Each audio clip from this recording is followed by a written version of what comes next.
Hey, hey, fellow YouTubers! Happy Sunday! Crazy, crazy stuff we used to do as kids. Okay, I got a quick contest. Behind my head, I'm going to move my head. Time yourself how long it takes you to recognize who that person is in the photo, and then text me and we'll see who got the quickest time.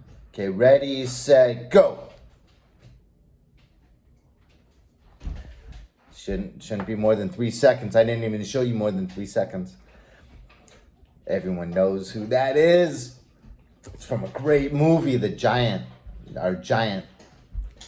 All right, so crazy things. Okay, now I didn't do this one either, but do you remember those little like individual servings of clear apple juice? Not absolutely clear, yellowish apple juice that you could see through.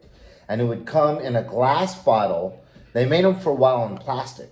You might still be able to find them in plastic. But it came in a glass bottle and it was the shape of an apple and it had the imprint of a leaf on the top. And it had a little metal, tiny metal twist off lid. No plastic or anything below that lid, but it was air compressed. But someone I knew that when I was a kid coming back from surfing at not Star Liquor, that was the one in Santa Monica, but at another liquor store on the way home that we would frequent, would pop the lid off, drop a nice big loogie in there, put the lid back on, and set it on the shelf. Ouch. Now, someone would just take that off the shelf, grab two or three of them, take it home, and wouldn't even go to notice that until they opened the lid, if they noticed it all. So either they would look and notice it, or just, oh man. So that's pretty down and dirty. I didn't do that, thank God. What else? Oh, there's some I remember from when I first went to Catholic elementary school. There was such a mischievousness and camaraderie with that mischievousness. For instance, we had a really nice, brand new first year teacher, Miss Carmichael. Oh, such a attractive, young, like 24, long brown hair, thick brown eyebrows, real petite, thin waist. And we just took advantage of her good-natured heart and just her her naivete, I guess you might say. But me and John Hopper, we would agree beforehand to bring pepper. So both of us that morning on the way to school would stop by McDonald's and get those little packs that come with the salt and the pepper, and just get the pepper. And so we'd hand them out and everyone would have their little thing of pepper and an agreed upon time. Okay, at 1 o'clock, put the pepper right here, like you would do with tequila and salt, and inhale. And that's exactly at 1 o'clock. We can all see the clock right behind Miss Carmichael. And within, 5 seconds, the sneezing should ensue. And when the sneezing starts, that's only the beginning of a very long repertoire. So John would sneeze. I would say, "Why, God bless you, Jonathan Edward Hopper." And he would say back, "Whoa, why, thank you, Sheldon Fitzgerald Brown." "Well, you are most indubitably welcome, John Edward Hopper.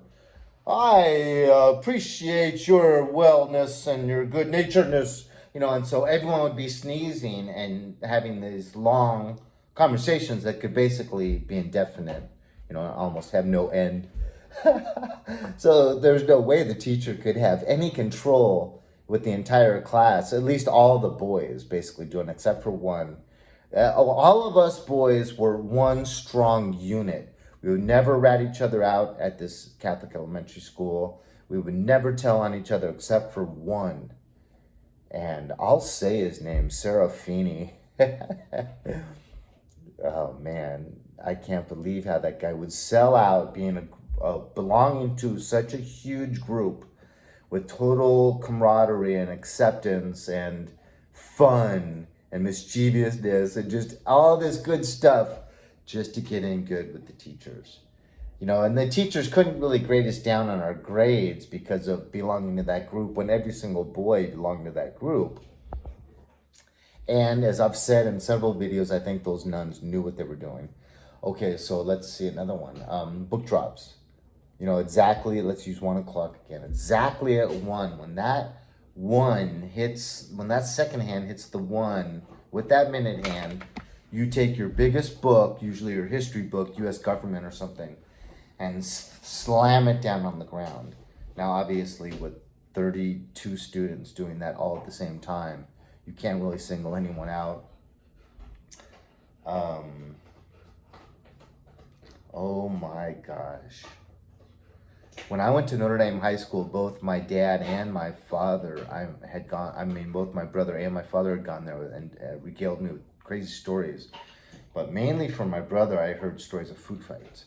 So I don't know how much I played into it, going into my generation, but mainly 9th and 10th year before they really cracked down on it, like the end of 10th grade, the beginning of 11th grade, we had some crazy epic food fights that were just, I mean, I would hate to have to be a staff member assigned to clean that up. You know, everyone was stained with food all over the walls. You know, I mean, I would run out and then like use the door as a shield and like fire stuff back in and run out with like ammunition and then use the door as a guard and fire stuff in. And then also, once they would really crack down for discipline, they would slam those doors shut. Everyone in there was getting hours of detention. So if I was using the door for his shield, you could see the Dean of Men coming, so you'd be looking down the hall and throwing food back in so you could run, because there'd be a bunch of people running out that wouldn't get detention if you got out before those doors got slammed shut. It's kind of like a penitentiary type story, isn't it? So good times, man. Good times. Let me hear some more of yours. Leave a comment, hit like, dislike. If you hit dislike, gotta hit it twice. Bam, bam.